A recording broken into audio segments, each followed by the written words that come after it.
Senhor tem feito e proporcionado à sua igreja. E nesse momento, Pai, dentro dessa liturgia, é onde nós estamos preparados, com o coração aberto, trabalhado pelo Teu Espírito Santo, para ouvir a Tua palavra, Senhor. Fala conosco, Senhor. Usa a vida do Teu servo para falar conosco, Senhor, com esta palavra que o Senhor colocou no seu coração.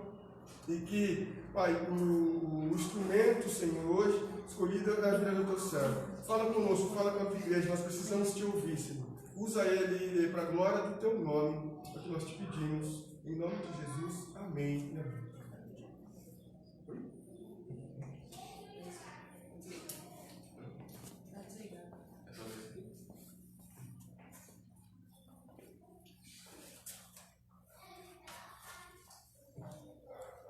Bom dia a todos.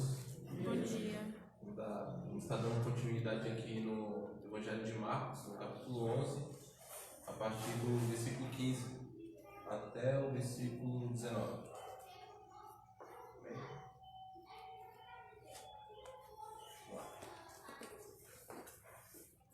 E foram para Jerusalém. Entrando ele no templo, passou a expulsar os que ali vendiam e compravam. Derrubou as mesas dos cambistas e as cadeiras dos que vendiam pombas. Não permitia que alguém conduzisse qualquer utensílio pelo templo. Também os ensinava e dizia: não está escrito?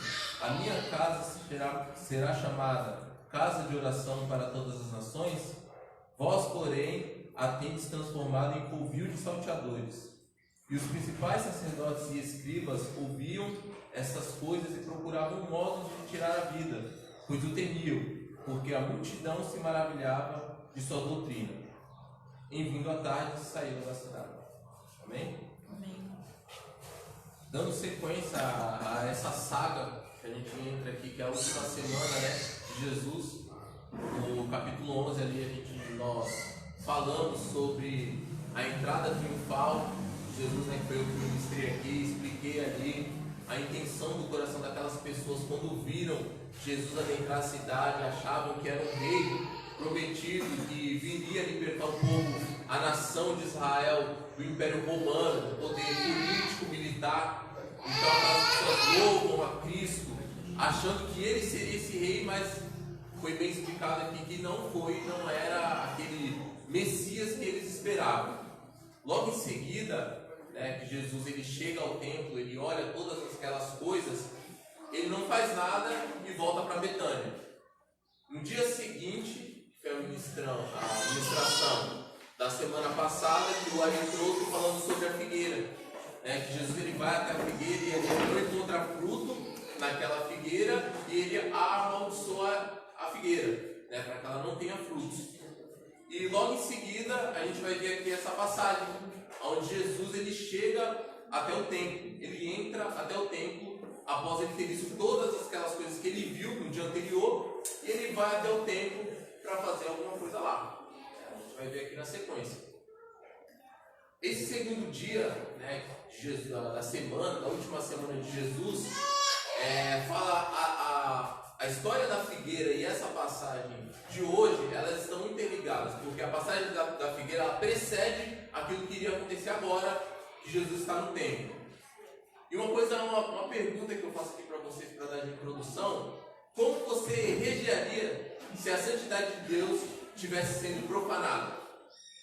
Como você reagiria hoje, se você visse isso? Como você se sente vendo a santidade de Deus sendo profanada? Nós sabemos que Deus ele é um Deus zeloso pelo seu nome. Nós vamos ver na Sagrada Escritura que ele fala que ele zela pelo nome dele. Nós vamos ver em Isaías capítulo 48, versículo do 9 a 11, não precisa ler, já abri, que eu já vou conectar aqui para ser mais rápido. Por amor do meu próprio nome, eu adio a minha ira. Por amor do meu louvor, eu a contive para que vocês não fossem eliminados. Veja, eu refinei você, embora não como prata, eu provei na fornalha da aflição. Por amor de mim mesmo eu faço isso. Como posso permitir que o meu mesmo seja difamado? Ou porque, como seria profanado o meu nome, não darei glória a nenhum outro. Em Ezequiel, no capítulo 39, versículo 25, diz: por isso, assim diz o Senhor, Agora terei Jacó de volta ao cativeiro e terei compaixão de toda a nação de Israel e serei zeloso pelo meu santo nome. Em Ezequiel, capítulo 20, versículo 9 diz: mas por amor do meu nome eu agi, evitando que o meu nome fosse profanado aos olhos das nações, entre as quais estavam, e à vista de quem eu tinha me revelado aos israelitas para tirá-lo do Egito. Então nós vemos aqui que Deus, ele é um Deus zeloso, ele zela pelo seu nome, né? E um modo bem fácil de profanar a santidade de Deus é quando nós oferecemos a ele uma adoração corrupta, né? Quando nós oferecemos a ele algo aquilo que não pertence a ele, algo aquilo que ele não declarou e não falou na sua palavra. Então a gente vê Jesus, nós vemos Jesus entrando dentro do templo e vendo tudo aquilo a qual não era de acordo com a sua palavra, com aquilo que foi escrito. Nós vamos dar sequência aqui, nós vamos ver o que o templo representava. O templo era a religião de Israel, o centro religioso de Israel, a nação de Israel. O templo era um lugar onde as pessoas iriam para orar, iriam estar em comunhão com Deus. O templo representava ali a presença de Deus no meio deles. O templo era um lugar onde as pessoas iriam fazer sacrifícios, aonde pegava-se o animal, a gente vê no Antigo Testamento, pegava o seu melhor animal, aquele sem defeito, e levava até o templo para ser sacrificado pelos pecados. Nós vamos ver isso tudo no Antigo Testamento, e que deveria ser representado aqui também. Mas nós vemos quando Jesus ele chega no templo, ele vê tudo diferente. Ele vê tudo ao contrário daquilo que estava escrito. O templo, nós vamos ver aqui na passagem anterior da figueira, é como uma figueira. É uma figueira. O templo ele teria que externar saúde para as outras nações.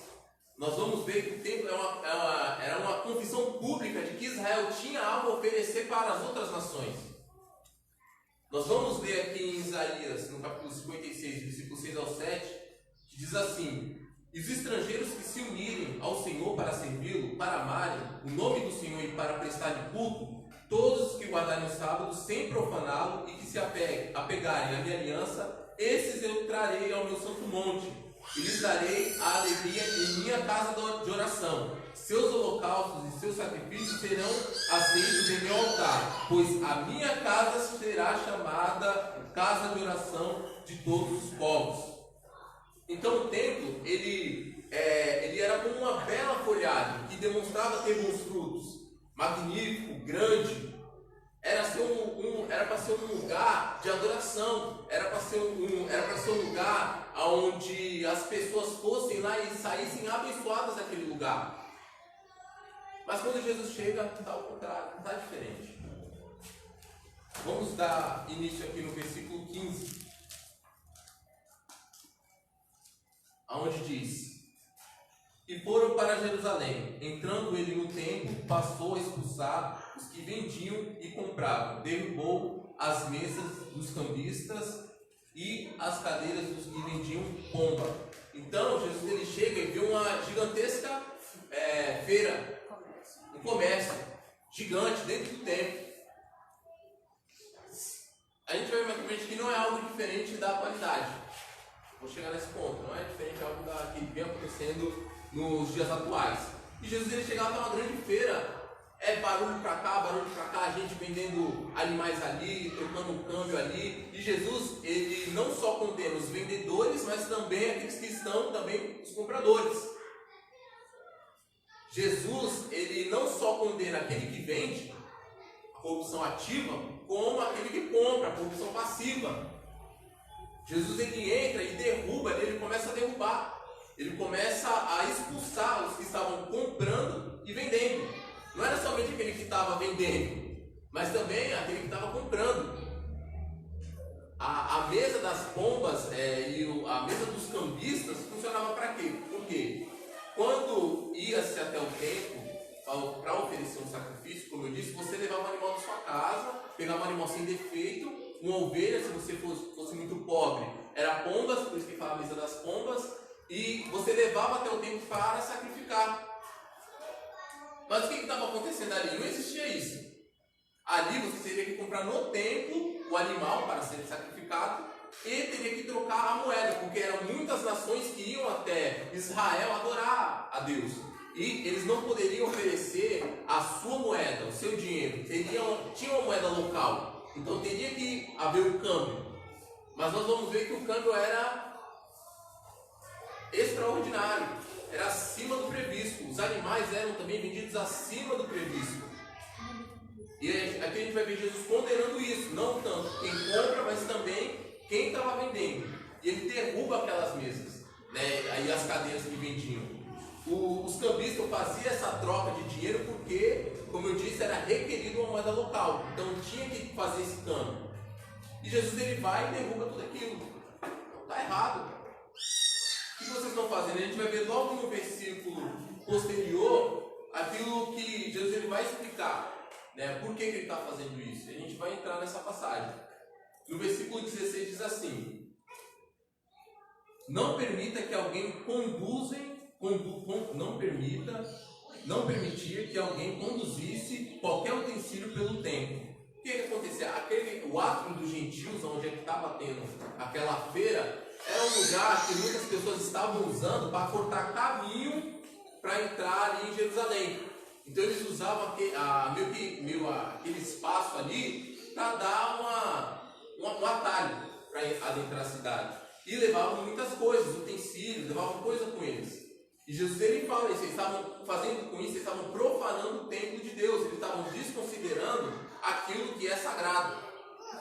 Então Jesus ele fala que Jesus não permitia que alguém conduzisse qualquer utensílio pelo templo. Ele fala isso daqui. Havia uma reverência, uma santidade naquele lugar que não estava acontecendo. E quem que permitia isso? Quem que deixava com que isso acontecesse? A aristocracia sacerdotal. Os líderes religiosos permitiam que as pessoas fizessem aquilo. Os líderes religiosos permitiam que aquela feira acontecesse. Permitia que houvesse a venda do animal lá dentro, houvesse a troca do dinheiro pelos cambistas num preço extraordinário.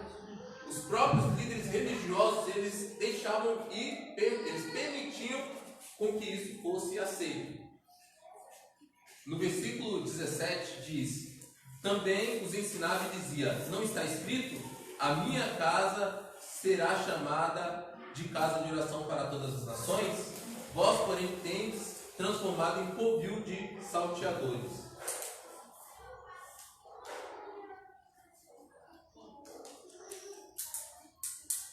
Nós vamos ver decorrente das Escrituras que Jesus ele passava muito tempo, muitas vezes no templo, ensinando. E dessa maneira não foi diferente. Após Jesus condenar aquilo que estava acontecendo no templo, ele ensinou. Ele ensinou aquelas pessoas e justificou a sua ira. Ele disse: não está escrito que a minha casa será chamada casa de oração? Porém vocês estão transformando em covil de salteadores.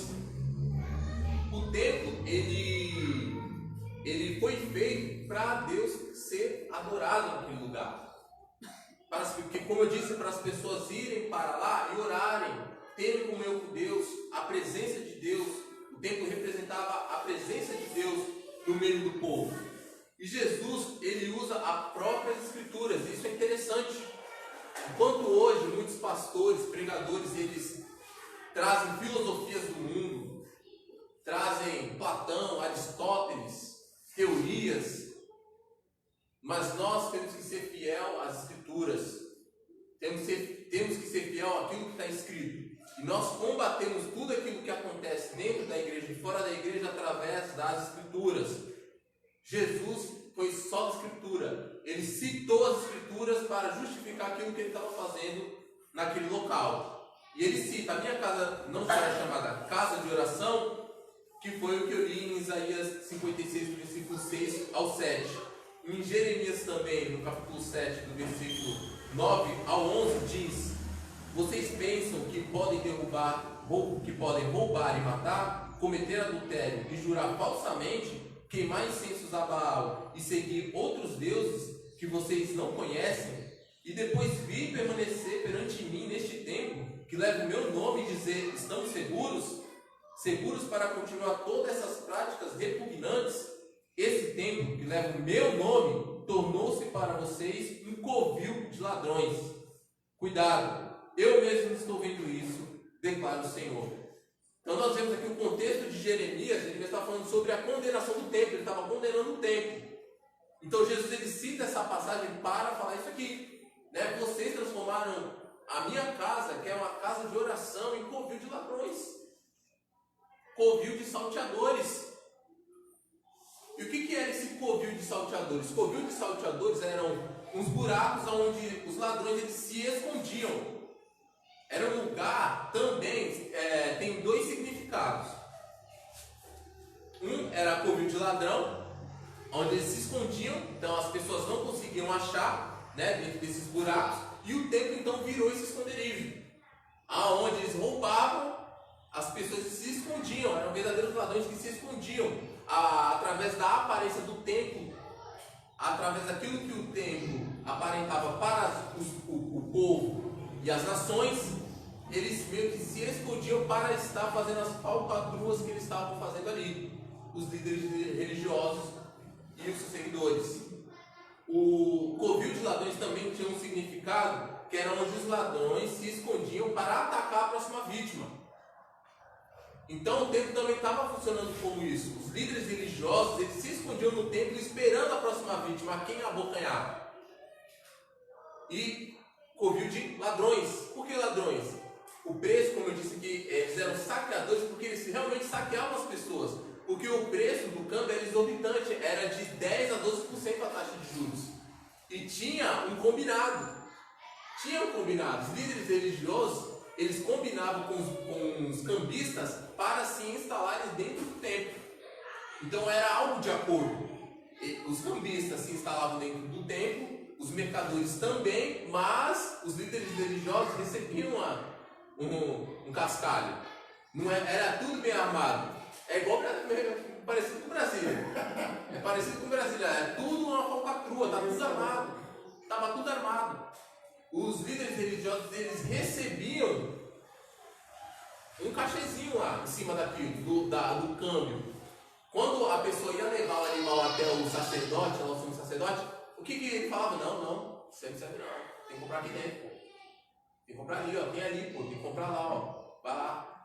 Aí ia comprar, o preço do animal era também lá em cima, a inflação. E aí eles recebiam dinheiro. Então viu que perdeu todo o sentido de tempo.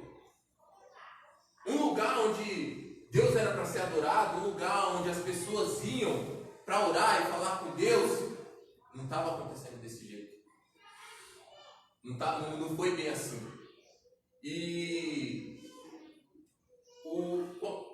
quando Jesus ele vai lá no templo, ele vê essas coisas, imagina a indignação dele. Quando ele vê que o real sentido do templo, que era para ser uma finalidade, está sendo feito a outra finalidade. Isso não existe. Não existe. O templo, as outras nações, os estrangeiros iam até o templo para orar, para ofertar. E Jesus viu aquele e ficou indignado. A casa se chama casa de oração. O templo deveria ser um lugar de oração. É um lugar onde o pobre, tanto quanto o rico ou o estrangeiro, poderiam ir até aquele local e ter comunhão com Deus. Mas não era o que estava acontecendo. Nós vamos ver em 1 Reis, capítulo 8, versículo 29, do versículo 41 ao 43, o seguinte: estejam os teus olhos voltados dia e noite para este templo, lugar qual disseste que neles porias o teu nome, para que ouças a oração que o teu servo fizer voltado para esse lugar. Versículo 41 ao 43. Quanto ao estrangeiro, que não pertence ao teu povo Israel, e que veio de uma terra distante por causa do teu nome, pois ouvirão acerca do teu grande nome, da tua mão poderosa e do teu braço forte. Quando ele vier orar, voltado para esse templo, ouve do céu, lugar da tua habitação, e atende o pedido do estrangeiro, a fim de que todos os povos da terra conheçam o teu nome e temam, porque como faz Israel teu povo, e saibam que este templo que construí traz o teu nome.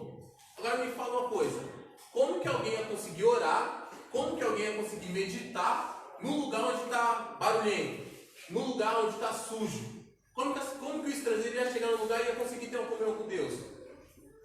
Eu falo para você que como você iria conseguir se chegar a Deus se você chegasse aqui neste lugar e tivesse um lugar barulhento, onde tivesse muitas pessoas falando, muitas pessoas conversando, gente trocando moeda, gente vendendo animal? Como você conseguiria se chegar até Deus no meio dessa bagunça toda? Complicado. O lugar não era feito para aquilo. A finalidade do templo não era para essa. Mas é isso que estava acontecendo. O desejo de Deus era que o templo ele beneficiasse todas as nações, que as pessoas viessem e adorassem a Ele lá no seu templo. A gente viu aqui que Deus ele fez aquele templo com o intuito de ser adorado lá, da sua presença está lá.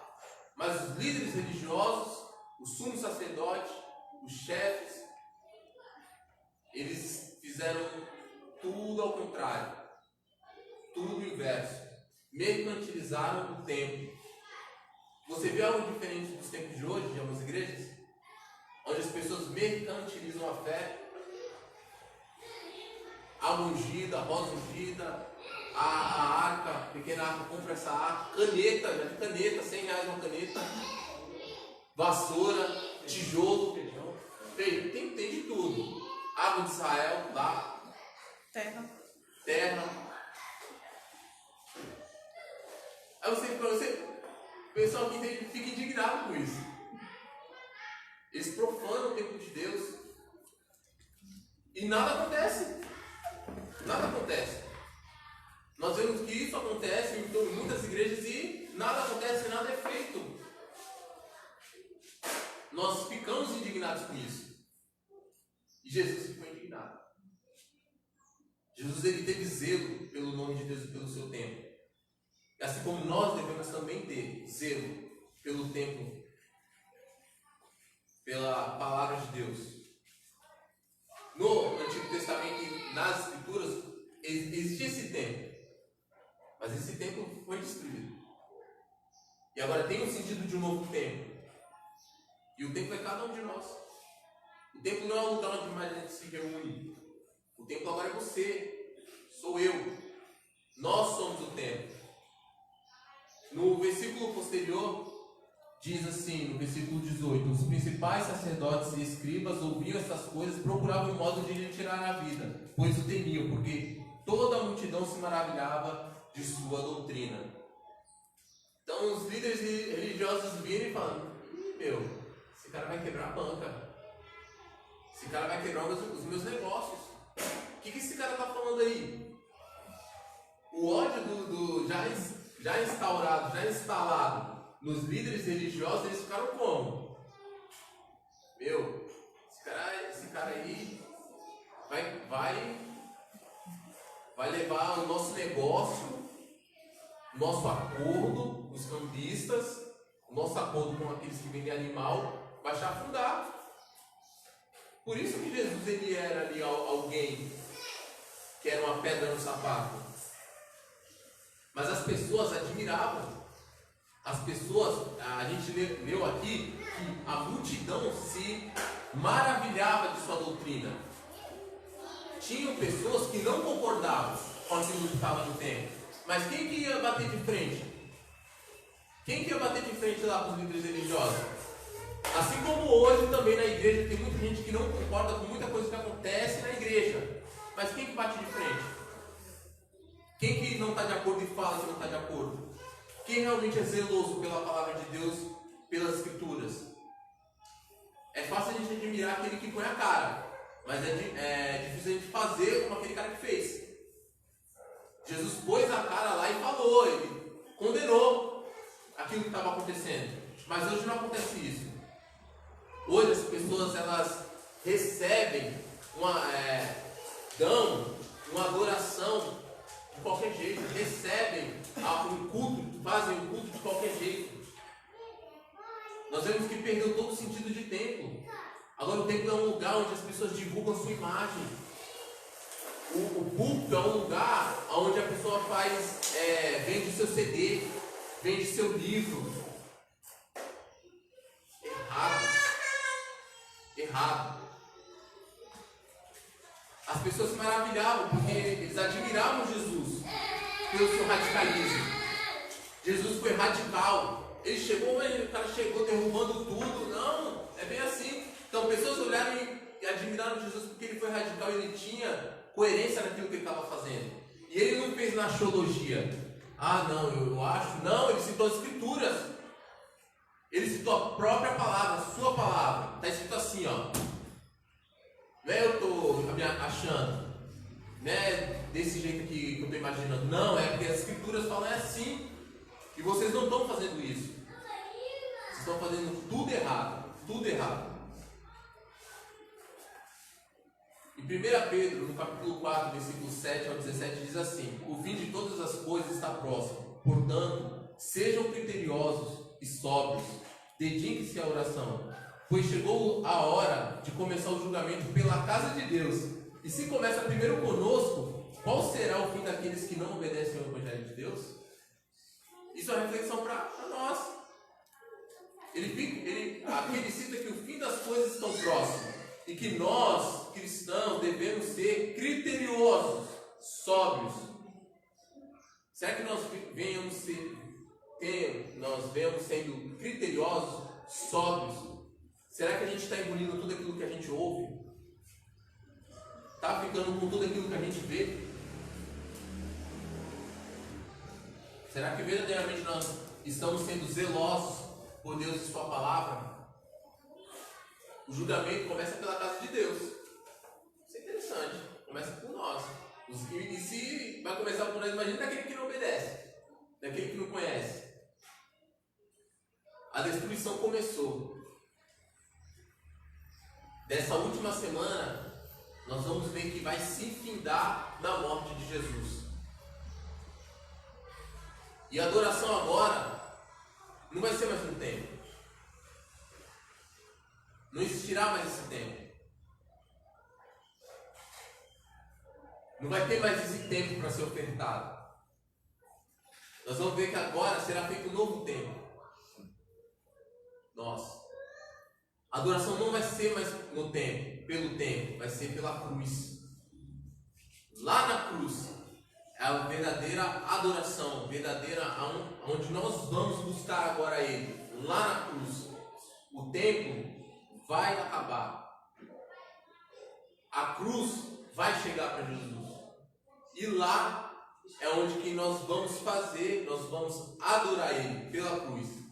Porque é só na cruz onde tem a verdadeira adoração. Não é dentro do templo. É lá na cruz. Onde verdadeiramente nós adoramos o Rei dos Reis e Senhor dos Senhores. É só na cruz que tem salvação. Expiação pelos pecados. E libertação. É só na cruz.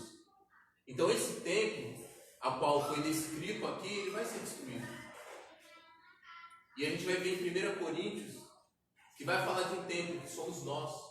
Nós se tornamos o templo de Deus. O lugar onde nós nos reunimos aqui é apenas um lugar. Mas quando nos reunimos aqui, isso se torna o templo de Deus. Nós aqui, igreja, a reunião do santo. Nós somos a igreja de Cristo. Nós somos o verdadeiro templo. Aqui era um templo terreno. Um templo que passou. Agora nós somos o verdadeiro templo. Então não se é válido nós darmos sentidos a esse lugar como templo, como muitas pessoas fazem, porque não é verdade. Nós somos o templo. Deus habita agora em você. Você é a habitação dele. E uma vez que nós agora somos o templo de Deus, uma pergunta eu lhe faço: se Jesus visitasse você hoje, assim como ele visitou o templo, o que ele acharia? Se ele te visitasse hoje, o que ele encontraria? Ele encontraria alguém com zelo pelo seu nome? Encontraria alguém que ama a sua palavra? Encontraria alguém que só admira? Que é externo? Assim como o pastor Ariel pregou semana passada e ele falou da figueira. Se Jesus fosse até você, que figueira ele vai achar? Que tipo de figueira? Essa passagem que fala da figueira como eu disse, é para preceder o templo, a nação, a religião. Se Jesus passasse hoje aí, nesse templo aí, cada templo bonito que eu vejo aqui, será que ele ia ver coisas boas ou coisas ruins? Será que ele ia chegar chutando de pau na barraca? Interessante. Será que ele ia encontrar em nós cobiça por lucro?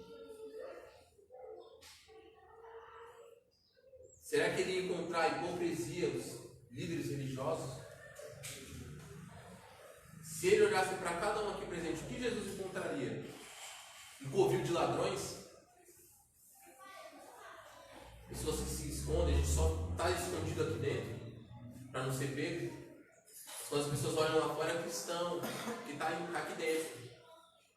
Parece só um ser externo. Será que nós zelamos pela santidade de Deus? Será que nós temos zelo pela casa de oração? Somos uma figueira com frutos ou sem frutos? Somos apenas folhagens? É uma coisa interessante de nós perguntarmos para nós mesmos. E essa pergunta tem que ser diária. Se você não acorda todos os dias indignado com você mesmo, está errado.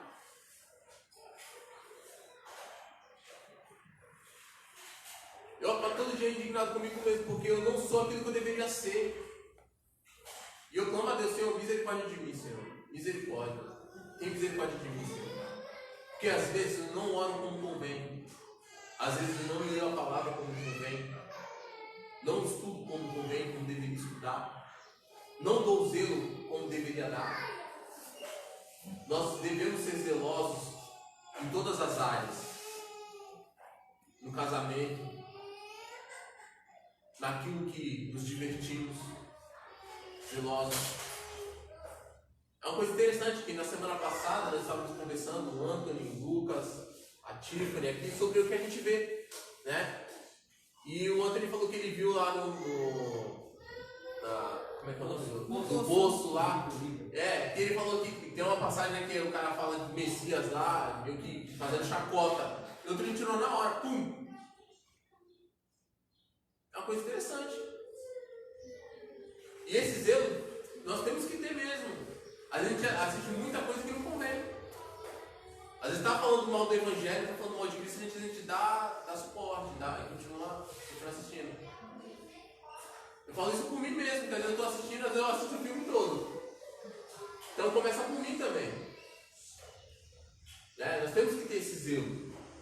Daquilo que nós nos divertimos, zelo no nosso casamento, zelo a nossa família, os nossos amigos, zelo pela igreja de Deus, por cada irmão. Nós temos que ter esse zelo no nosso coração. Assim como Jesus teve esse zelo, assim como Deus tem zelo pelo seu nome, assim devemos ter nós também. Isso fica de aplicação para a nossa vida. E nós devemos ter zelo. Assim como Jesus teve, que nós não venhamos ficar de acordo com aquilo que as igrejas, muitas igrejas venham fazer. Nós não venhamos estar de acordo com ser manipulados por eles. E nós devemos ouvir e deixar e tá tudo bem, não, tá errado. Uma coisa que eu marquei aqui, porque por mais que nós vemos, né, nós ficamos indignados e nada acontece, mas uma coisa é certa, o castigo deles não dormita. Uma hora chega. Uma hora a conta chega.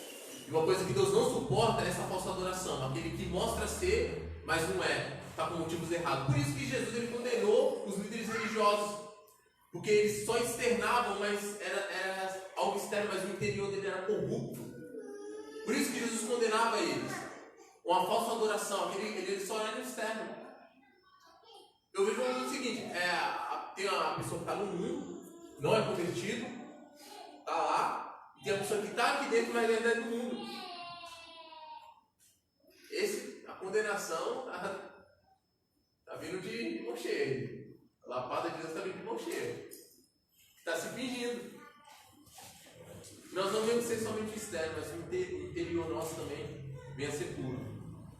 Em 2 Pedro fala dos falsos mestres. E uma coisa interessante que É a mesma visão de hoje. Não muda nada. Ele fala assim: no passado apareceram falsos profetas no meio do povo, e assim também vão aparecer falsos mestres entre vocês. Eles ensinarão doutrinas destruidoras e falsas, e rejeitarão o mestre que os salvou, e isso fará com que caia sobre eles uma rápida destruição. Mesmo assim, muita gente vai imitar a vida imoral deles, e por causa desses falsos mestres, muitas pessoas vão falar mal do caminho da verdade. Em sua ambição pelo dinheiro, esses falsos mestres vão explorar vocês, contando histórias inventadas, mas faz muito tempo que o juiz está alerta e o destruidor deles está bem acordado. Fato. É o que acontece hoje. Ludibria as pessoas com aquilo que fala, corrompe as pessoas, tem uma vida imoral, e muitas pessoas falam mal do evangelho por causa desse. A maioria das pessoas que eu conheço que não são cristãs condenam a religião por causa desses que mercantilizam a fé, desses que fazem com que nós venhamos ser envergonhados. Mas uma coisa é clara, eu já li, o juiz está bem alerta. Um dia a hora chega, vai chegar, e a conta vai ser cara para esses. Esses que pregam um falso evangelho, esses que vendem a fé, pode ter certeza que o que é deles está guardado.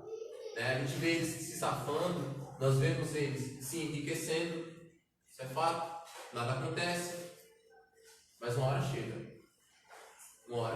que nós devemos ser perseverantes na fé, deixar com que Deus, no momento certo, na hora certa, traga o juízo sobre eles. Amém? Encerra aqui, vou chamar o pastor Lucas, já está orando aí pela vida dos aniversariantes, né? Estão encerrando o culto. Amém?